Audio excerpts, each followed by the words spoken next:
Good morning, everyone. Welcome back to another episode of the Tim and Tim Show. Tim Best, how you doing this morning, man? Hey, not too bad. How about yourself? Can't complain. I got it that time. Yeah, normally you say I can't complain. Ah, um, anyways, yeah. So everything's good, man. We're at the end of July now, and things are moving right along. Fed meeting tomorrow, which is exciting. We'll see if there is some speculation on rates potentially dropping starting September 18th. Everyone's paying attention to that, myself included. So we'll see. Who knows? The next 6 months could turn things upside down depending on how this election and the Fed meetings go. But um, how does that impact you in your real estate business? Is really what we're trying to get at. Is you need to be building your pipeline of deals. And one thing that Tim and I constantly hear is, how do you guys have so much deal flow? Right? What am I doing wrong that's not getting me the deal flow that I'm looking for or trying to receive?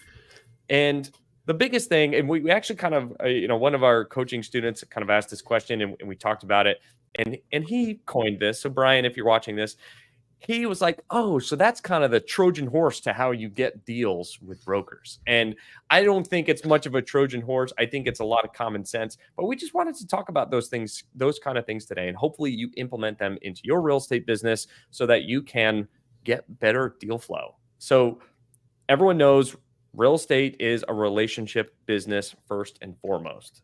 So if you don't have relationships with brokers, and this also can be applied to investors, but today we're just focusing on brokers. If you don't have these relationships with brokers, where do you start? Tim, when you started this whole process of I'm going into commercial real estate, it was what, 2019, 2020, something like that. Thanks, Mike. Appreciate it.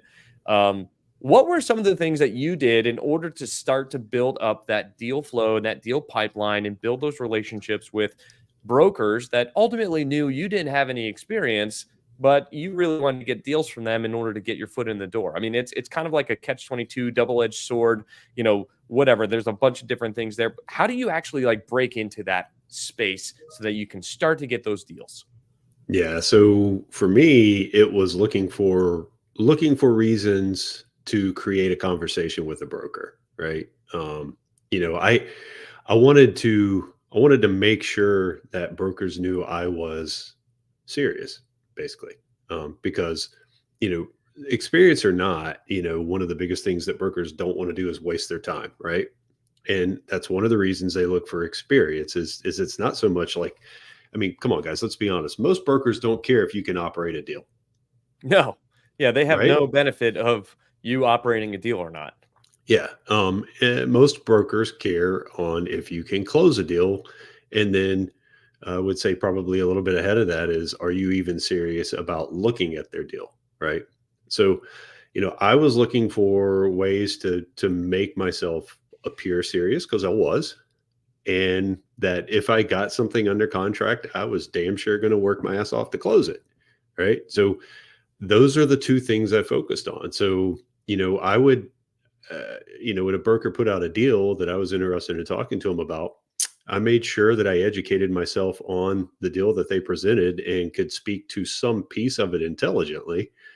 And then, I didn't know it at the time, but I was basically asking buying questions because I would go to them and ask questions about the deal that maybe I didn't understand. Um, and and I think that's one thing that people are afraid to do sometimes is like make themselves look like they don't know something, Hmm. right? But at the same time, brokers love to tell you why they think a deal is valued at whatever they think it's valued at. They'll pitch that to you all day long. So get them talking about that. Go in there and be like, man, I don't understand.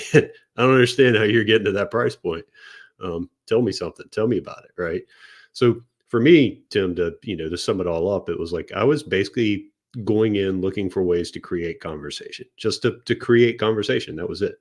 Um, and I think that, man, that's a great nugget right there. Is just find a way to start conversation, because through conversation builds relationship, right? right, And we tell people this all the time. It's like, look, you gotta build your foundation first. You gotta know how to underwrite deals. You gotta know the lingo. You gotta talk the talk and walk the walk, right? Because a broker's gonna sniff you out and they're gonna call you on your BS immediately. And you got to think about it from a broker's perspective. If you come to them and you just waste their time, they don't make money by wasting time with you, right? So why would they invest their time with you if they're not going to make any money, right? Brokers invest their time with people that are going to make money or have the appearance that they're going to make money off of, right? Because of closing a deal. So what you need to do is there's a lot of prep work that goes into it. And don't try to call the broker that you're trying to build a relationship with first, like on your first day of like, hey, I'm gonna do commercial real estate now. I'm gonna call a broker today. No, don't do that. Like, read the books, educate yourself, watch the YouTube videos, start to underwrite some deals that are posted on Crexy and LoopNet. Get familiar with the terminology, because if you start going to have a conversation with a broker and you don't even know what you're talking about or what you're looking for, and let me say here, guys, it's a very short list of things that you just need to rattle off the top of your head that you want to get from the broker in order to underwrite a deal. If you don't know what those things are, don't call and waste a broker's time, because he's just going to get annoyed with you, right? Yeah. And sorry. Go No, ahead. no, go ahead. Yeah, and guys, I was just going to say, like, and not only when you're talking about that, like, that's why Tim and I like pitch like knowing your market, right? Because being able to talk to that broker intelligently comes along with knowing your market, right? Because we're telling you things after the fact right now, right? After the fact, after we did it, I did a whole lot of stumbling and failing before I got to the point where I was like, oh, if I call the broker and I know a few things, I can create that conversation, right? Like, I looked at a ton of markets I didn't have the first clue about, and quite frankly, wasted a lot of brokers' time. Um, before, I stumbled across a broker that I had created conversation with, who looked at me and was like, man, you don't know anything about this market. I suggest you find a market, and then go look for brokers. And I was like, oh, exactly what Tim's talking about. Like, educate yourself first, then go talk to the broker. Right. Right. So, Yeah. I mean, if you don't know what you need to underwrite a deal, don't spend any time wasting a broker's, I mean, because that is the surefire way for them to never answer your phone call again, right? yeah. You basically have one shot of a good impression, right? So do your homework, understand what you're talking about, underwrite a deal, a couple of deals, and really get those wheels and that momentum going, right? And trust this. That seems like a very easy thing to do, because it is. I think it's a very low effort thing to do. It's done on your own time. You're not wasting anybody else's time. This is something for you to either find out if you're even interested in this or not, right? But let me be clear. That could take months, right, of reading these books, depending on how fast you read and how much time you dedicate to it. Underwriting at least 10 deals before you get on the phone and talking to somebody, going a couple of meetups. I mean, that could be the span of 3 to 6 months before you even get on the phone to start to try to build a relationship with a broker, right? So those things are super important to do, and to make sure that you have those things. Thank you, Chelsea. Appreciate it. We should have just made this a birthday show. No, right. Yeah, but the show goes on. So basically, okay. So how do we take those things and implement them so that we can actually start to get good deal flow? And the number one thing that I tell our coaching students to do is to find a deal that you're interested in, underwrite it, and then call the broker and be willing to be vulnerable enough to go through what you understand and what you don't understand about the deal. Right. And that conversation could be an hour long.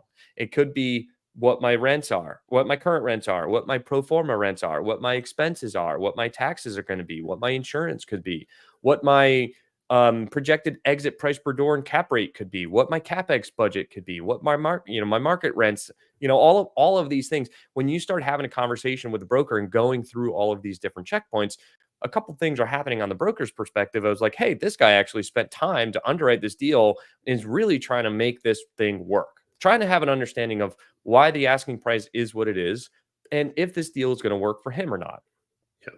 That takes time, but it also starts to build a level of trust of not just hey, I'm interested in buying real estate, send me your pocket deals. Right? Right. How many people have done that with like real estate agents or real estate brokers or whatever, kind of whoever you want to put that with? It's like, well, why would the broker send you the best deals that they have? They don't know who you are. Conversely, like, if this person has a relationship with Tim and I versus a relationship with you, and we've done 8 deals together, of course he's going to come talk to us first, right? Because we Yep. built that relationship. But it's not to say that you can't get to that same level of relationship. When Tim and I did our first deal together, which was in Somerville, South Carolina, this broker took a bet on us, right? A gamble on us. And what he found through going through that process was he actually worked very, very little, and his dollar per hour cost was very high, right? So because he had to work less, means he put less time into the deal and made more money. So after that deal closed, he goes, Tim, I really like working with you guys, and you immediately have moved up into my four pack, right? Like these deals go to these 4 groups immediately. Is like, you guys are now part of that group because of the like the ease of the transaction and the amount of effort that you put into it and your communication and your clarity. And I made a lot of money because I didn't really have to do a whole lot, right? Yeah. Now broker's like, whoa, I really like you guys. And that's how that deal flow really started to kind of turn on the heat, if you would. Yeah. But that's also a good intro into like the story of like, the iceberg or what people don't see, right? Like they see that part, but what they don't see is, how many conversations I had with that broker leading up to that point. And then how many times he said, hey, I have a deal that you may like. Would you like to go see it? And I was like, yep, hopped in the car, drove 4 hours, saw the deal, right? Like that happened multiple times. Mm-hmm. But that's part of what goes into kind of like showing people you're serious, right? Like, one of the things we've gotten recently, and honestly, like over the last couple of years, we've seen it more and more is, we have a couple of brokers that we trust quite a bit, and they'll tell us, man, I don't even think people are underwriting these deals. I think I'm publishing a deal and they're just throwing an offer out. And they're off. This is not a BS conversation. Like we had this conversation, what, a week, 2 weeks ago? Like, wait, no, earlier than that. I think it was yesterday. Gosh, we had this, man, my days are all screwed we up. had this conversation on the deal we sold at the end of the year last year. I mean, this conversation continues to happen. It's like, hey, here's a deal, but I can tell they didn't even look at I could tell they didn't look at my offering memorandum, and I don't think they underwrote it. Yeah. And it's like, here's an offer price. Here's an offer price. So brokers can tell when you're kicking tires, when you're serious, when you're not serious, when you're just, tossing a net in the ocean and trying to catch something, Oh yeah. What's funny? They can tell. Go ahead. Sorry, I didn't mean to cut you off. No. They can just tell. So, spending, like Tim's talking about, spending the time actually underwriting something so you can talk intelligently to them, and then showing them through sweat equity, basically, that you're serious by going to walk properties with them when they call you and say, hey, would you be interested in this? Not just saying no, talking to them about it. Right. Yeah. I'm not sure. Why don't you tell me a little bit about the deal? Right. Yeah. And that goes both ways. I mean, we have done that. We have been in that situation before where we were vulnerable enough to call the broker and talk to them and be like, hey, I don't get it. How is this deal work? Like, why would you come out like, I'm $2 million less than what you're asking? And just so it turned out that, he put some information in front of us. We did a little bit more digging and understanding, and we're like, holy smokes, we totally overlooked this whole aspect of this deal. We underwrote it completely wrong. No wonder why it didn't work. It actually does work. Truth be told, we did buy that deal, which I thought was outrageous at the time of purchase. And it has quickly turned into one of my favorite deals because it is like one of the deals that just goes on autopilot. It's a coupon clipper. It's new construction. It was like, we were underwriting it completely wrong, but we talked with the broker. Here are our assumptions. Here are our expenses. Here's how long we think it'll be to get there. Here's our cap rate. And then he started showing us all of the data and the information to show you, be like, hey, dum-dums, that's not how you underwrite this deal. This is not correct. Like, this is how you need to do it. And once we did it, the appraisal came out right where we needed it to come out. The bank came out with it and said the same exact thing. The investors loved it because it's a new construction, very low risk, low repairs and maintenance costs, low vacancy, all of that stuff, right? It's all good things. And it was like, wow, if we didn't have that vulnerable conversation with the broker, we would not have closed on this opportunity and really kind of opened our eyes, one, to this market, and two, this product. Yeah. Well said. And that took a lot of time with the broker, right? Like, and I think, was that the first deal we did with him? I think it was the second deal we did with him, right? I think it's the second one.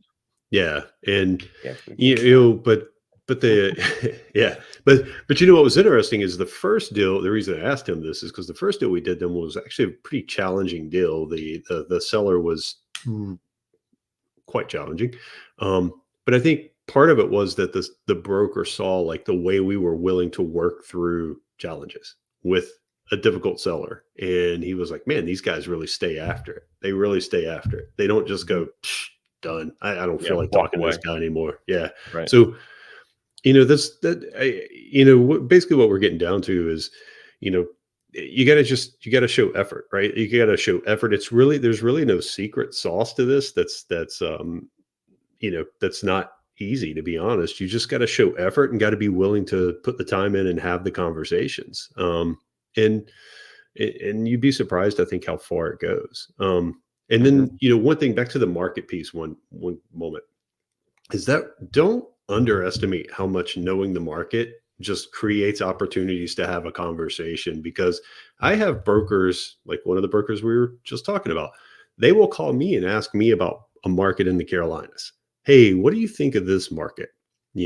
And occasionally will call me up and go, "Hey, I want you to look at my underwriting. What am I missing in this market?" Right. So now we've created that relationship where the broker's like, "Oh, these guys know the Carolinas. They may know something about a market I don't know. So let me call them and get their feedback as well."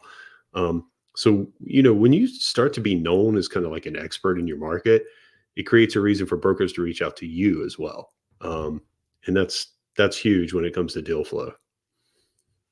Yeah, absolutely huge. And one thing that we were talking about, I want to touch, not to to bring this back as well, was when you were talking about how brokers just know if you kind of are shotgun approaching, just sending deals or sending offers out, Yeah. and I I don't know how to approach this. I'm just going to talk freely. It's like I don't hate that you took your shot, right? You're taking action. You're doing what's necessary.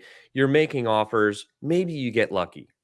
But there's also something to be said about when you do that 100 times and you don't land a single deal, there's got to be something else that's wrong, right? And it's one thing to make an offer and kind of get some conversation going, but then if nothing changes on your offer side and you still don't get any deals, you might feel burnout, and brokers will get burnt out with you as well. And they'll just be like, "Oh, he always throws out a low offer. He never looks at my underwriting package. He doesn't understand the true financials on the property." There's a lot of different things there, right? So you got to tread carefully with making low ball offers and applying, crazy things to it, right? So this is another real conversation I've had with a broker over the past month. Is we were getting offers on a property, and he would send me a text message and start and be like, "LOL, here's another one." And it were offers because they would take, my annualized income, which is not correct, right? Because it was a value add deal. So like they didn't annualize the T3 income, which is how, the property would be taken over. They looked at the T12 income, and it was like, well, the rents a year ago were $7,000 a month less than what they are now because we had vacants, we did renovations, we upped the rents, we did, the previous performance is not going to dictate how it works in the future. So he's like, okay, so they took your T12 income, which is wrong because they didn't, and he'd be like, I had a conversation with him. I told him the history of the property. I told him why you can't take the T12 income, but they did it anyways. And then he said, what they did was they didn't believe that your expenses were as low as they actually are. So they just applied a 50% expense ratio and made an offer there. And he's like, some guru out there told them to just apply a 50% expense ratio and a T12 income and make an offer. And he was like, these guys get frustrated why they never get allocated an LOI. And it's like, well, the one, they're not listening to you and they're not paying attention. Two, they're not updating their underwriting and taking constructive feedback. And three, they're not fully understanding how a property will operate and is currently operating on the income and the expense side, right? There's a lot of financial analysis that go into making offers on deals. These brokers do it day in and day out, and they can tell immediately if you know what you're talking about or not. Yeah. And that is going to be what dictates if they give you any time of day or not. Yeah.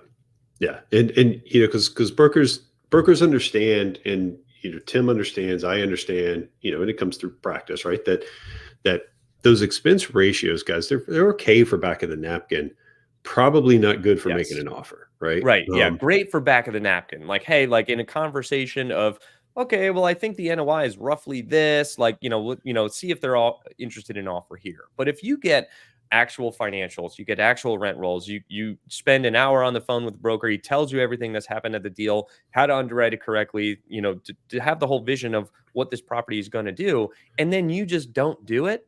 I mean, why would why he or she Right. spend any time with you in the future? Right. Right. Because guys, I've seen. I'll just give you an example. I underwrote a property earlier this year in Charlotte that was getting high rents. So I think they were getting like 1,800 a unit, but their expense ratio was really like 52%. Now at Yeah. 1,800 a unit, you would typically go, oh man, I'm probably down in the 40% range. But no, you're in Charlotte, higher operating costs due to salaries and things like that. So their expense ratio was still in the 52% range, which when you broke it down came out to like $7,100 a unit, which is not unreasonable in the Charlotte area, right? Hmm. Whereas like in this market Tim's talking about, maybe you're only getting 950 or 1,000 rents, but your expense ratio is more like 42% because you can operate in that market For at nothing. for 4,000 a unit, right? Right. Um, and you got to take all those things into account, and brokers see that, right? They'll see you throw an offer out, and they'll be like, you're assuming 4,000 a unit in Charlotte for operating costs? Yeah, that's not reasonable, right? Like Right. they'll call that out, and then if you One come, thing that people do is like they make brokers out to be the bad guy. And now I don't yeah, disagree. You got to remember brokers are trying to get the highest sale price possible. But there's also a level of reasonability of they understand that the properties may not appraise, that the debt coverage ratios are not going to yeah, work, and people are just not going to be able to pay what it might be worth because of circumstances. So you yeah, got to listen to what they're saying and take it with a grain of salt and apply what you think you're going to do with the property and how it's going to operate for you, but don't discredit the previous financials entirely. It's just a surefire way for people to start yeah, ignoring you. yeah. So one thing, guys, like the other thing too is because I know some of our broker buddies like listen to this as well. So I would also say like, hey, brokers, like how do you create the relationship back as well, right? Yeah. Um, and for me, the biggest thing with brokers is again having those conversations, right? And having those like legitimate conversations, right? And because I'll go back to what 3 years ago now, 4 years ago, Tim. One of the biggest issues for me was, I'm fighting hard to close deals and stuff like that. Broker calls me up. He's like, hey, do this and the deal is yours, right? Hmm. Do this and the deal is yours. I went back. I was like, yeah, that works. So I did that and I didn't get the deal. And that hurts a little bit, right? It's like I did exactly what you asked me to do and I didn't get the deal. So, what I would say is there's also that like kind of like tit for tat where it's like, hey, I know you're utilizing me to get higher offers from others. And so, just keep that in mind, guys. But then the other thing is that communication piece that Tim and I are talking about. Like we've gone to closings, we've gone through deals under contract where the broker's present right up until that contract gets signed, and then they're gone. And it's like, see you at the closing table. It's like we notice that stuff, right?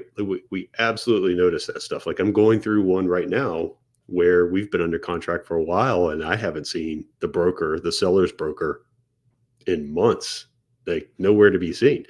So Yeah. like, and by the way, as a buyer, I take notice of that. Like I'm Yeah. noticing it, right?